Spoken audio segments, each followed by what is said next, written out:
So nandito na tayo sa Rosario, Pasig guys. At ito yung tulay na kung saan matatanaw mo yung malaking estatwa ng Bridgetown guys, no. So yun yung Bridgetown. So rito sa loob mapapansin mo, ayan, yan halos kompleto na rin. Makikita mo yung Starbucks, Subway. So ito yung Zeta Tower guys, no.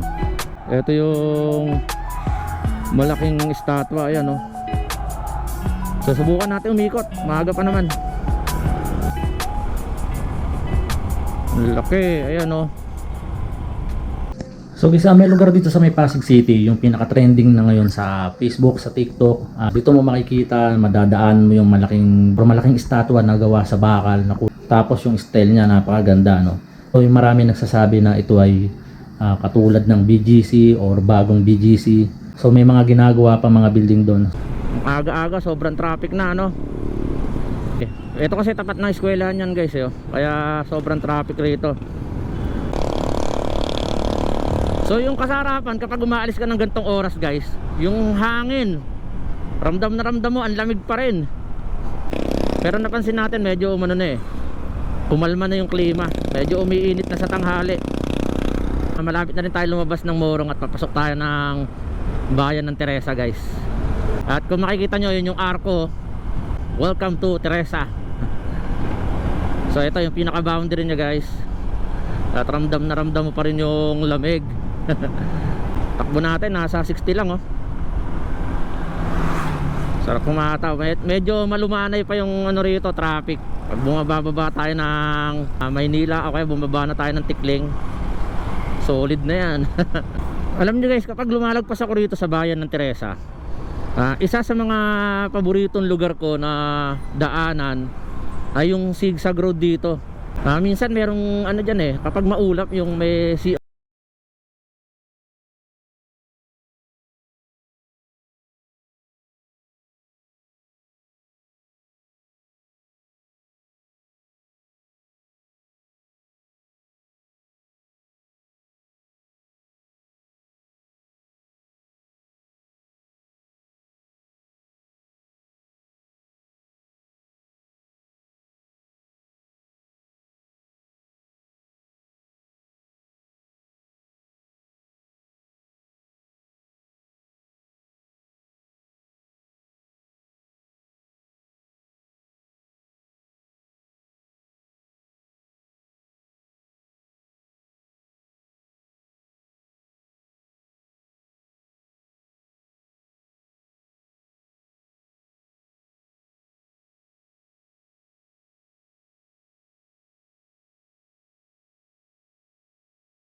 So guys, bali pababa na tayo ng Tikling. Pasikip na ng pasikip yung ano, yung traffic. Medyo naiipon na yung ano, mga sasakyan. So eto, lagi ko nakakasabay itong naka Mio Sporty na to guys, oh. Yan, tignan nyo yung ano nya, gulong sa likod, naka disc brake, oh. Ayan, oh. Mio Sporty. Lupit ng Mio Sporty. Nandito pa lang tayo sa may Taytay, no. Grabe na yung traffic.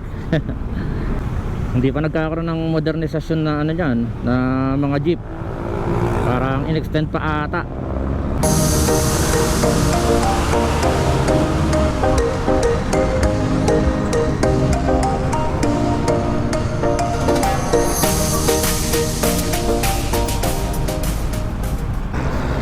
So nandito na tayo sa Rosario, Pasig guys. At ito yung tulay na kung saan matatanaw mo yung malaking estatwa ng Bridgetown guys, no. So yun yung Bridgetown. So subukan natin pumasok. Daan muna tayo rito sa may ano, sa may Robinson. Hindi natin alam kung may tagos yan, eh, no? Doon sa may Bridgetown. Pero ano, lalabas ka talaga rito ng C5. So rito sa loob, mapapansin mo, parang busy na siya yung lugar na to guys. Yan, halos kompleto na rin. Makikita mo yung Starbucks, Subway. So ito yung Zeta Tower guys, no. Tapos itong kabila parang showroom to ng Villaris Residences.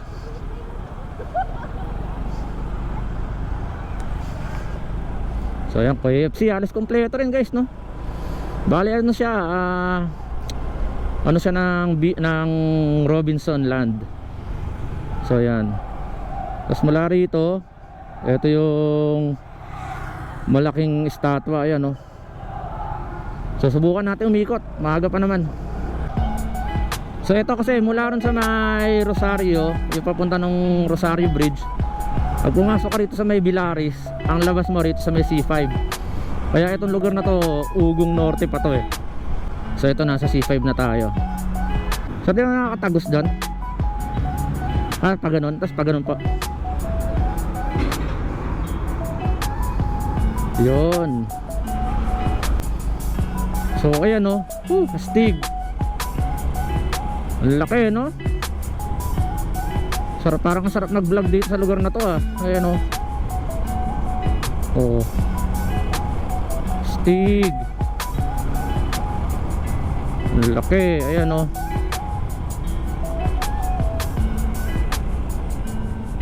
Ito yung tulay doon sa may kabila naman yan. Ganda, oh.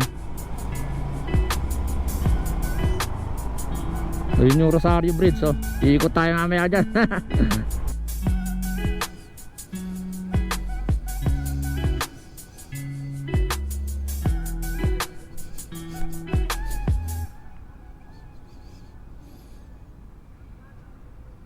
Ang laki niya, grabe, sobra.